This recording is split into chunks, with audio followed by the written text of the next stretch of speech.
ఇంకొక అంశం మాట్లాడాల్సింది సచివాలయం ఎదురుగా రాజీవ్ విగ్రహం మళ్ళా ఇంకొకసారి పునీతం చేసుకోవడం, రాజీవ్ గాంధీ సోనియా గాంధీ కుటుంబాన్ని ప్రసన్నం చేసుకోవడం తప్ప రాజీవ్ గాంధీ ఇంకెందుకు ఈ దేశంలో రాజీవ్ గాంధీ ఇంటర్నేషనల్ ఎయిర్పోర్ట్ అని పెట్టిరు కదా, ఇంకా సాలయా? ఇంకా ఆ కుటుంబాన్ని ఎందుకు బలవంతంగా రుద్దుతాండ్రు ఈ దేశం మీద? అవసరం ఉంది. రాజీవ్ గాంధీకి బొచ్చేడు విగ్రహాలు ఉన్నాయి రాష్ట్రంలో, దేశంలో మస్తు పేర్లు ఉన్నాయి. వెతికితే రాజీవ్ గాంధీ పేరు మీద కనీసం ఒక 100 పేర్లు ఉంటాయి. ఒక 100 పేర్లు ఉంటాయి. ప్రధానమంత్రిగా చేసిండు ఆయన, పాపం బాంబ్ బ్లాస్ట్లో చచ్చిపోయిండు, కాదనట్లేదు. కానీ ఇంకా అవసరం ఏమున్నది? ఇంకా రాజీవ్ గాంధీకి సంబంధించినటువంటి పెట్టాల్సినటువంటి అవసరం ఏమున్నది? అక్కడ తెలంగాణ తల్లి విగ్రహం పెట్టుకోవచ్చు, భారతమాత విగ్రహం పెట్టుకోవచ్చు, నేతాజీ సుభాష్ చంద్రబోస్ విగ్రహం పెట్టవచ్చు కదా. నిజంగా రాజీవ్ గాంధీ అక్కడ పెట్టింది, అక్కడనేమో అంబేద్కర్ సంబంధించినటువంటి సచివాలయం, అంబేద్కర్ సచివాలయం పెట్టి మళ్ళీ రాజీవ్ గాంధీ విగ్రహం పెట్టేందుకు ఆల్రెడీ అంబేద్కర్ పెట్టారు కదా.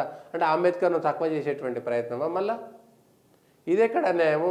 తెలంగాణకు సంబంధించినటువంటి నాయకులే పెట్టుర్రి, తెలంగాణ కోసం ఓ కాకతీయ రుద్రుంది పెట్టుర్రి, లేకపోతే ప్రతాప రుద్రుంది పెట్టుర్రి, కాకతీయ కళాతోరణం కట్టుర్రి. అక్కడ ఎందుకు ఇట్లా?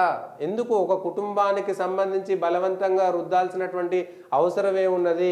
దీనికి సంబంధించినటువంటి దాంట్లో ఇంకా రాజీవ్ గాంధీ, ఇందిరాగాంధీ వీళ్ళకు సంబంధించినటువంటి వాళ్ళే ఇంకా ఉన్నారా? ఇంకా ఇదే మాట మాట్లాడాల్సినటువంటి అవసరం ఉన్నదా? దీనికి సంబంధించి ఎందుకు రాజీవ్ గాంధీని బలవంతంగా రుద్దుతున్నారనేటువంటి విషయాన్ని స్పష్టంగా చెప్పాలి. ఇంకా అవసరం లేదు.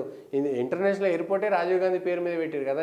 పివి నరసింహారావు విగ్రహం పెట్టమంటే జాలి రాలేదు. పివి నరసింహారావును అవమానించినటువంటి వీళ్ళు ఆ పివి నరసింహారావు విగ్రహం ఇందిరాగాంధీ పక్కన ఎక్కడో మూలకు పడి ఉన్నది కదా, ఆడికెళ్ళి తీసుకొచ్చి సచివాలయం ముంగడ పెట్టి నిన్న భారతరత్న ఇచ్చారు కదా, అట్లనన్నా గౌరవించుకోరు కదా. తెలంగాణ నుంచి ప్రధానమంత్రి అయినటువంటి వ్యక్తి కదా రాజీవ్ గాంధీ, తెలంగాణ నుంచి కాలే ఆయనకి ఇంటర్నేషనల్ ఎయిర్పోర్ట్ ఇచ్చారు కదా.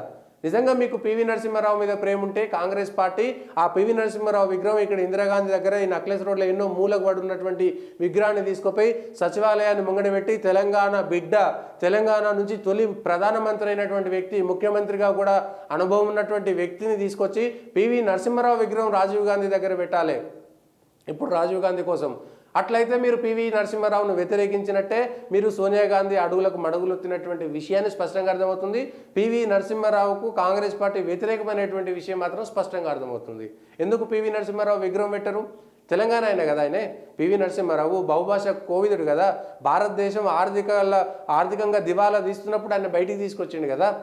అంటే తట్టుకోలేరేమో సోనియా గాంధీని వ్యతిరేకించి, సోనియా గాంధీని చెప్తే వినలేదు, సోనియా గాంధీ కాలు మొక్కలేదు అనేటువంటి విషయాన్ని ఆయన భారతరత్న వరించినటువంటి పివి నరసింహారావు విగ్రహం పెడితేనే సచివాలయం ముంగట తెలంగాణకు కూడా ఆయన ప్రతినిధిగా ఉంటారు.